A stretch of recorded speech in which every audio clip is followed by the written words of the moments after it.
Et yo les amis, j'espère que vous allez bien. Aujourd'hui on se retrouve donc pour le débrief de ce Leipzig Paris Saint-Germain, voilà les amis. Donc je vais faire un débrief je pense rapide parce que j'ai quasiment plus de place dans ma caméra. Mais voilà, je voulais quand même faire ce débrief. Voilà les amis, donc Leipzig Paris Saint-Germain.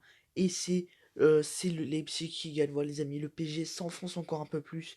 Voilà. Le PSG, voilà, ça commence à devenir inquiétant. Alors oui, quand c'est Istanbul, Başakşehir, tu gagnes, c'est logique. Mais quand c'est des équipes plus fortes avec un plus haut niveau, et bah là, ça assume plus. Et voilà, franchement, Paris, franchement, qui a encore une fois déçu, qui a encore... on parle, on chie tout sur Marseille, mais il faut quand même parler de Paris, parce que Paris, c'est encore pire, parce que Paris, c'est quand même un club qui a des ambitions pour gagner la Ligue des Champions, qui est quand même le vice-champion d'Europe. Donc c'est vraiment très très inquiétant. Voilà, les joueurs. Alors oui, il y aurait eu des bonnes choses en première mi-temps, mais tu sens vraiment qu'ils n'ont pas le niveau. Car en deuxième mi-temps, ils se sont fait clairement bouffer. Alors oui, il y a eu le carton rouge, mais même, pour moi, même s'il n'y avait pas eu le carton rouge, Paris se serait quand même incliné logiquement, parce que franchement, il y avait rien en deuxième mi-temps. Ils se foutaient de la gueule du monde, ils se créaient même pas d'occasion, il n'y avait rien. Il y a juste Keane qui essayait de bien jouer, sinon le reste, on va revenir sur les joueurs, mais c'est une vraie catastrophe, voilà. Donc voilà, les buteurs, donc Di Maria à la sixième. Donc l'entame de match de Paris qui... En entame de match, c'est assez serré, mais voilà, Paris qui va voilà, dans l'agressivité, dans le collectif, voilà, ça joue bien. Leipzig qui en première mi-temps est perdu totalement. On les voit pas, les joueurs de Leipzig, ils arrivent pas à enchaîner, ils arrivent pas à enchaîner le jeu. Paris qui fait un très bon pressing, Leipzig, voilà, qui subit la pression du PSG. Paris qui marque donc le premier but, et Paris qui peut marquer d'autres buts. Il y a le penalty manqué par Di Maria aussi. Mais ça va se payer parce que voilà, Paris va se créer des situations, ils n'arrivent pas à marquer le deuxième but.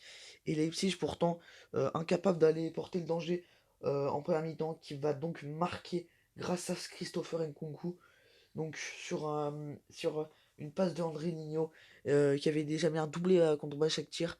Et voilà la frappe de Nkunku contre son ancien club. Donc ça fait un but partout, donc c'est pas forcément logique.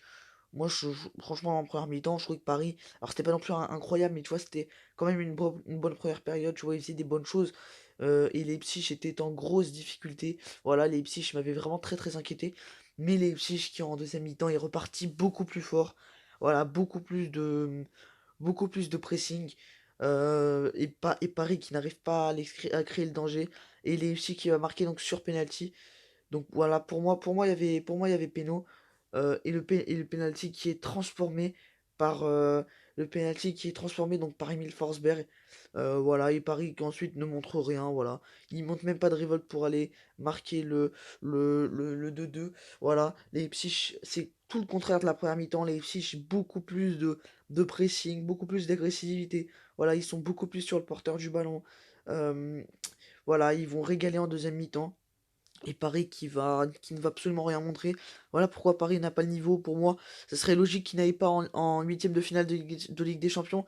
C'est parce que les joueurs, je suis désolé, mais les joueurs, ils ont pas le niveau, tout simplement. Je suis désolé, il y a des joueurs, déjà la composition de Tourelle, toujours aussi catastrophique.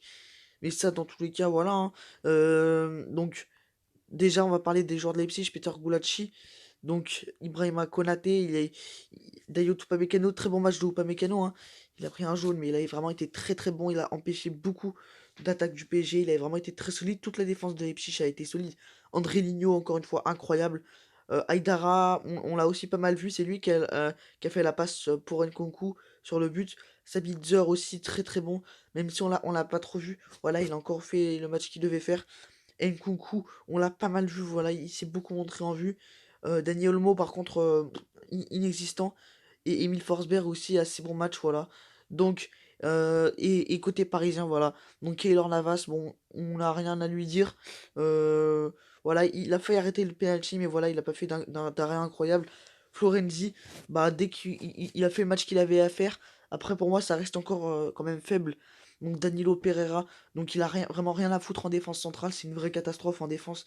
Danilo Pereira, même si voilà, il a fait des bonnes choses, mais ce joueur est fait pour être en sentinelle. Et voilà, mais bon, Thomas Tuchel, avec ses trucs bizarres, tous ces trucs avec